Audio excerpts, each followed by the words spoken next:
because you're a Republican, you think we need to deal with climate change, but perhaps in a somewhat different way than the Democrats.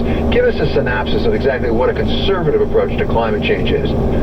Well, yeah, David, I think there are three ways really to deal with climate change. You can try to regulate emissions, you can incentivize clean energy, or you can price in the negative effects of burning fossil fuels. We think that third one is the way to go. The challenge with the first, regulating it, is you can't regulate Chinese emissions.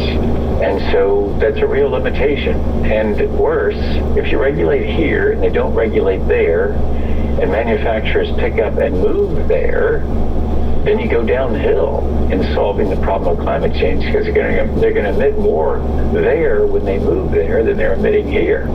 So that regulatory approach doesn't work too well. The incentivizing approach is better, and if I were still in Congress, I'd be voting for some of those incentives. But we got to admit that maybe they got the same limitation there as a regulatory approach, which is you can't get poorer countries to follow our lead into expensive technology. You got to figure out a way to adjust the economics, and that's where the third one comes in, pricing in the negative effects of burning fossil fuels. You can make it so you can get this worldwide, because then you can collect that tax that we're doing here in America on imported goods. And if you do that, it becomes in the interest of our trading partners to put on the same tax. And then you end up with the whole world seeing the true cost. And then the free enterprise system delivers innovation faster than government regulations or mandates or federal tax incentives could ever imagine. So, Congressman, take me through three things that in my own mind are related, but you tell me if they are. One of them is carbon pricing, one of them is a carbon tax, and the other is what I think you're describing, which is essentially a tariff at the border, really equalizing the carbon costs. Are those three things, do they come together? Do you need all three of them?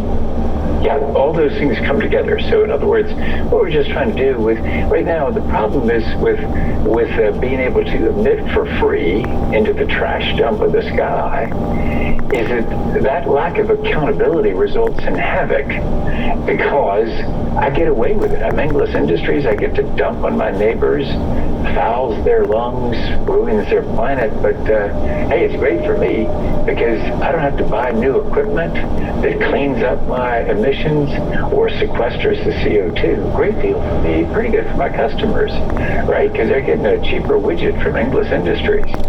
But if you make me accountable and I buy that new equipment, the competitor across town that doesn't emit like I do suddenly starts beating me in the marketplace.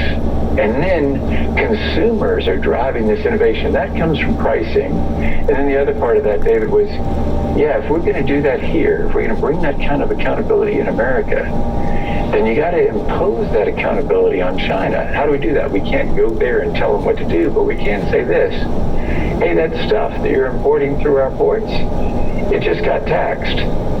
They object in the World Trade Organization. They'll say that's an impermissible tariff. We think they lose that case based on precedents in the chemical industry that say you can have a content tax. And this would be a carbon content tax. If we're right about that, and it's upheld by the WTO, China pretty quickly would follow suit because they're paying a tax on entry to an American port that's benefited the American government that they could have collected in China to benefit their government. So pretty soon thereafter, they got their own carbon tax, and then the whole world is following. So that border adjustment is what we're talking about. That makes it worldwide and changes the economics so that then what we as consumers start to see is, you know what? Cleaner is actually cheaper when you internalize all those negative effects of the burning of fossil fuels. You put them on the price of a product, and consumers, all of us, start choosing the cleaner because it's cheaper. And that's not because the government told us how to do it, or some regulator rolled past my house and told me good boy, bad boy for doing that, whatever. No. It's just that I see the price, and I say, hey, cleaner works for me. So, Congressman, take me through the politics of it, because to get these things done, as you know better than anyone, you got to have the votes as a practical matter. I know that President Biden is indicating he's in favor of a border adjustment tax. He's in favor of many of the things you're talking about. Are the Democrats behind this, and can you get enough Republicans to actually get something done? But David, you're on to one of the challenges. Certainly the challenge is politically, right? In other words, there's some erosion of support on the left because they're concerned about the impact of a carbon tax on poor people. I'm a conservative who actually cares about poor people. I think there are others like me, and we think that there's a way to fix that regressivity, which is the harder hit on poor people as a result of the carbon tax. That's caused some erosion on the left, but I think we can fix that by reducing, for example, the payroll tax. If you put on a carbon tax and reduce the FICA tax, you actually make poor people, working poor people, better off. And so on the right, the political challenge is having conservatives hear it in their own language, and I hope that's what they're hearing from me right now. I'm not telling them that we're all going to die next Tuesday and that the apocalypse is upon us. I'm saying that, hey, there is a calling here for those of us who believe in free enterprise and the power of free enterprise to step forward and get this right before big government gets it wrong. We conservatives have the answer. We know what it is. Milton Friedman would have told us what to do if he was still alive. He would say, yeah, just tax pollution. And so the good news is, by the way, is that there are a lot of progressives that agree with that, so that we can, I believe, bring America together and lead the world to solutions.